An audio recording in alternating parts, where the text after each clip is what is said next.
Restez informés chaque jour avec Scoop FM. Désormais, suivez nos journaux sur nos chaînes partenaires à Lubumbashi sur Sky Radio, la 97.7 MHz, à 6h, 9h, 12h, 15h, 19h et 21h. Suivez-nous également sur la radio communautaire Moïseni chaque jour à 9h05, 10h03 et 21h juste. Le journal du Scoop FM passe aussi sur Kipushi 24 Radio à 8h30, 12h30, 16h juste, 18h30 et 21h30. Retrouvez-nous également sur Vox Congo. Téléchargez dès maintenant l'application Vox Congo pour rester informé en temps réel.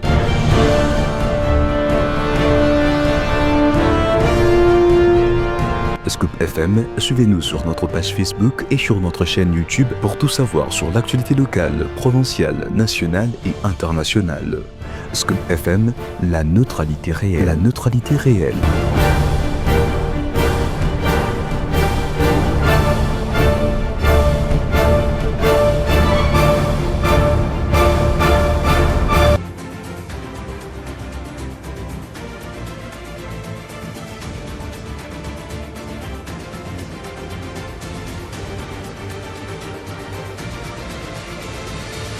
C'est l'heure de vous informer, messieurs et dames. Bonjour et bienvenue dans ce journal sur Scoop FM présenté par Yves Moulongo sous la supervision de Christian Mouchouampa. Ouvrons cette édition par le sommaire. Après avoir connu un crash dans la journée de ce lundi 17 novembre 2025, le ministre national de Mines s'est exprimé. Les détails sont dans ce journal. Et à Kasumbalesa, 2 bandits ont été appréhendés par la population et ont subi une justice populaire. Les explications claires, c'est tout de suite.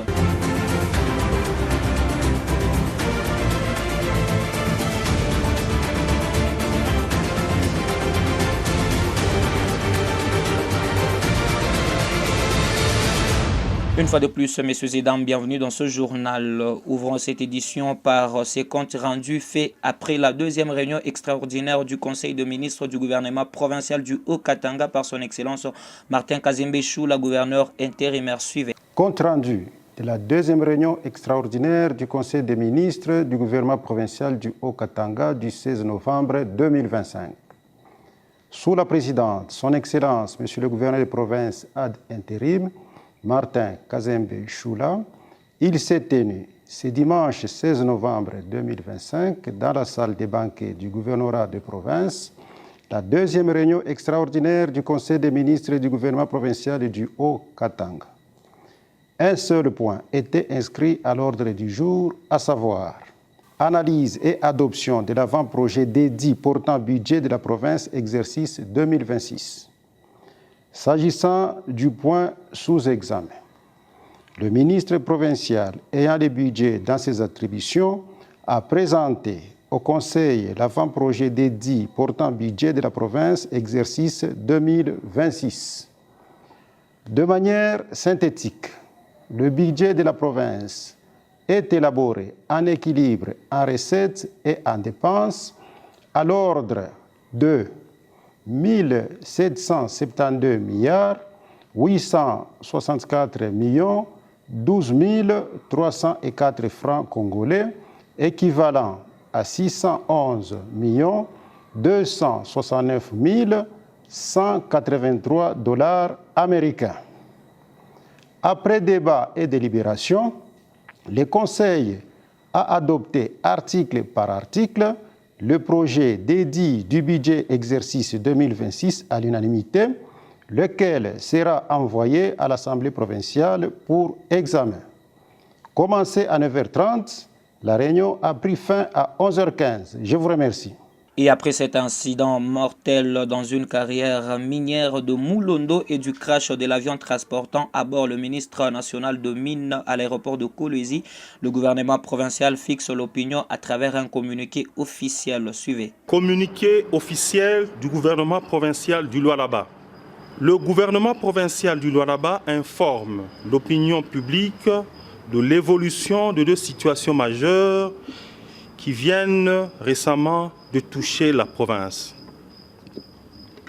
Le drame de Moulondo, survenu le 15 novembre 2025, et l'incident aérien enregistré le 17 novembre 2025 à l'aéroport de Kolwezi. 1. à propos du drame de Moulondo survenu le 15 novembre 2025. Selon le rapport médical provisoire transmis par Madame la ministre provinciale de la Santé, le bilan humain actuel se présente comme suit. Bilan humain provisoire. 1. 35 personnes décédées réparties de la manière suivante. 26 corps conservés à la morgue de l'hôpital général de référence de Mwangeji. 7 corps gardés à la morgue de l'hôpital de Mupanja. 2 corps déjà inhumés par leurs familles respectives. 2 survivants identifiés. Monsieur Kabouya Nyembo, 30 ans, blessé par balle à la cuisse gauche, actuellement pris en charge à l'hôpital général de référence de Mwangeji. Monsieur Mwamba Gilbert, 18 ans, retrouvé à Kando et transféré à Kolwezi pour une prise en charge médicale appropriée. Le gouvernement provincial du Lualaba réitère ses condoléances les plus attristées aux familles éprouvées. Insécurité dans la ville de Kasumbalesa. 2 présumés bandits ont été brûlés vifs par les habitants de la cité frontalière, j'y arrive, de Kasumbalesa, située à 90 km de Lubumbashi, dans le Haut-Katanga, ce lundi du 7 novembre 2025. Plus de détails dans ces récits de Jean Bondo. Plusieurs témoins ont affirmé que le premier cas a été signalé dans les quartiers Ewabora, au niveau d'Iraï, non loin du complexe scolaire Pont-Berger 1. Un homme aurait été appréhendé dans la nuit avant d'être livré à la justice populaire. Le second corps a été retrouvé au niveau du quartier sous-station, précisément à hauteur du 8e poteau sur la route des contournements. Alertés, les services de sécurité de la police nationale congolaise de Kasumbalesa sont descendus sur le terrain pour constater les faits et prendre des dispositions sécuritaires afin d'éviter d'autres déparages. Le maire de la ville de Kasumbalesa, Maître André Kapampa, a fustigé ces cas de justice populaire tout en rappelant que toute personne interpellée demeure présumée innocente jusqu'à l'établissement des faits par la justice. Il a par ailleurs appelé la population de Kasumbalesa à la retenue et à collaborer avec la police pour toute intervention au lieu de recourir à des actions extrajudiciaires. Par ailleurs, des voix s'élèvent pour demander les renforcements des dispositifs sécuritaires dans la ville de Kasumbalesa, particulièrement en cette période de saison de pluie, souvent marquée par une recrudescence des attaques de criminalité. Écho de la gouvernance sécuritaire et paix du cadre de concertation de la société civile du Haut-Katanga. Plus de 200 Chinois sont venus s'ajouter à un nombre de 300 autres qui étaient déjà engagés dans la société MMG en dehors de la haute technologie de pointe qui a privé plus d'un Congolais l'emploi. Déjà ce lundi 17 novembre 2025, au moins 50 Chinois sont entrés dans les sites de cette entreprise. À ce jour, les Chinois sont à plus de 30% dans la société. Avec la complicité de Congolais veulent mettre prématurément une couche de la population en pension en remplaçant des Chinois sans tenir compte de la prestation des Congolais. La société civile s'inquiète et demande aux services comme la DGM, l'ANER et l'inspection du travail de contacter l'intersyndicale pour prévenir cette situation et aux frères congolais travailleurs d'éviter d'être manipulés.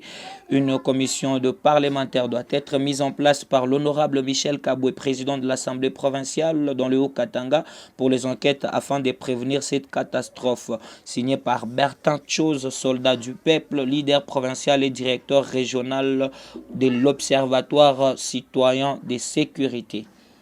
Et après un accident aérien à Kolwezi, le ministre national de Mines, Louis Watoum Kabamba, poursuit sa mission.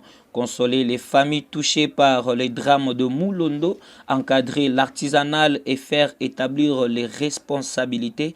Une journée d'épreuve, mais sur des engagements pour la nation. Je vous prie de suivre ces reportages. Servir la nation jusqu'au sacrifice suprême, c'est le leitmotiv qui guide l'action de son Excellence, M. Louis Watum Kabamba, ministre national des Mines, fidèle à la vision du chef de l'État, Félix-Antoine Tshisekedi Tshilombo. Ce lundi 17 novembre 2025, à 11h locales, un accident aérien survient à l'aéroport de Kolwezi. Un appareil affrété auprès de la compagnie Airjet en mission urgente pour le ministère de Mines connaît un atterrissage difficile. Aucune perte en vies humaines, mais d'importants dégâts matériels. Le ministre et toute sa délégation en sortent indemnes. Pourtant, malgré cet incident, le ministre Louis Watum Kabamba ne déroge pas à sa mission. Une mission cruciale consécutive au drame qui a frappé le 15 novembre dernier le site minier de Moulondo, causant plusieurs dizaines de morts. À peine arrivé après cet incident aérien,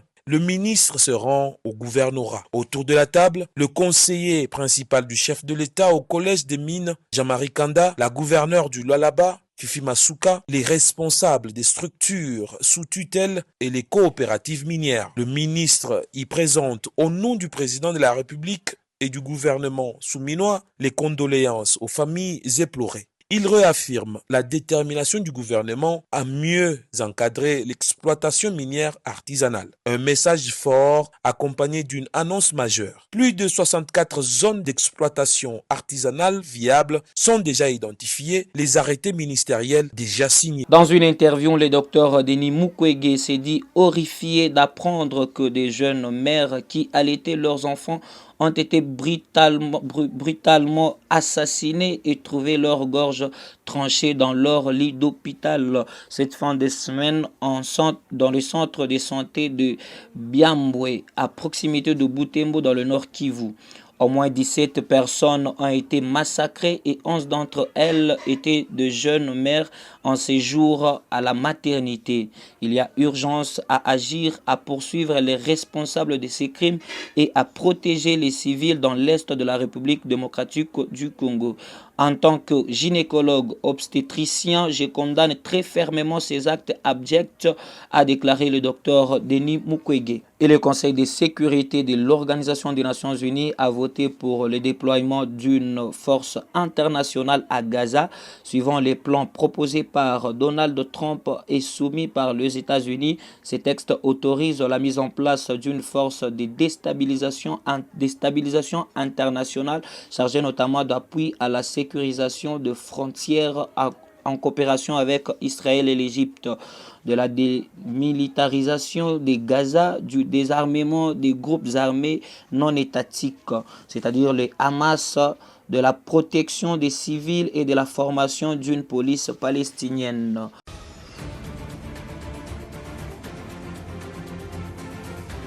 Vous étiez nombreux à vous informer à travers Scoop FM, mesdames et messieurs, merci. À la présentation, c'était la voix de Yves Moulongo, supervisée par Christian Muchwampa. Le prochain rendez-vous, c'est demain. À très vite.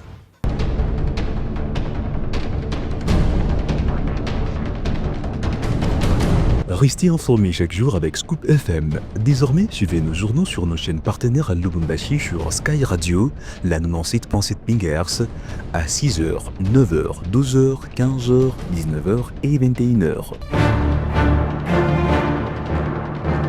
Suivez-nous également sur la radio communautaire Moïseni chaque jour à 9h05, 10h03 et 21h juste. Le journal du Scoop FM passe aussi sur Kipushi 24 Radio à 8h30, 12h30, 16h juste, 18h30 et 21h30. Retrouvez-nous également sur Vox Congo. Téléchargez dès maintenant l'application Vox Congo pour rester informé en temps réel.